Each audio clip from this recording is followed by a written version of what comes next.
ఈ రోజు సెహరీ ఇంట్లోనే చేశాం ఫ్రెండ్స్.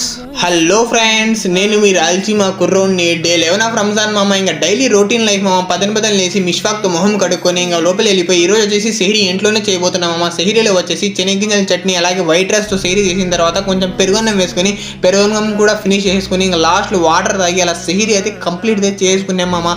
ఇంకా అలా పద్దెన లేసి జోహర్ నమాజ్ టైం అయిపోతుంటే ఇంకా సీదా ఫ్రెష్ అప్ అయి కలుద్దాం మామ. ఇంకా అలా లేట్ చేయకుండా ఫ్రెష్ అప్ అయిపోయి ఇంకా అక్కడ నుంచి సీదా బయలుదేరేసి మస్జిద్కి వెళ్ళిపోయి అల్హమ్దుల్లా జోహర్ నమాజ్ కంప్లీట్ చేసుకొని ఇంకా మా మస్జిద్లో వచ్చేసి ఏసీ సర్వీసింగ్ అయితే చేస్తున్నారు మామ. ఎందుకంటే ఎండాకాలం అయితే వచ్చేసింది కదా మామ, అందుకోసం ఏసీ సర్వీసింగ్ అయితే చేస్తున్నారు మామ. ఇంకా అక్కడ నుంచి మేము బయలుదేరేసి సీదా తోటలు వెళ్ళి కాసేపు గేమ్ ఆడుకొని ఇంకా అలా అస్సర్ నమాజ్ టైం అయిపోతుంటే మస్జిద్కి వచ్చేసి అల్హమ్దుల్లా అస్సర్ నమాజ్ కంప్లీట్ చేసుకుని ఇంకా అక్కడ నుంచి అలా అస్సర్ నమాజ్ కంప్లీట్ చేసుకుని ఇంకా సీదా ఇంటికి వెళ్ళిపోయి ఫ్రెండ్స్తో కలిసి ఇఫ్తారీకి కావాల్సిన సామాన్లని తీసుకుని మస్జిద్కి అయితే వచ్చేసామమ్మ. ఇంకా ఫైనల్లీ ఇఫ్తారీ టైం కూడా అయిపోయింది మామ. అల్హమ్దుల్లా డే 11 కూడా సక్సెస్ఫుల్లీ కంప్లీట్ అయితే చేసుకున్నాం మామ.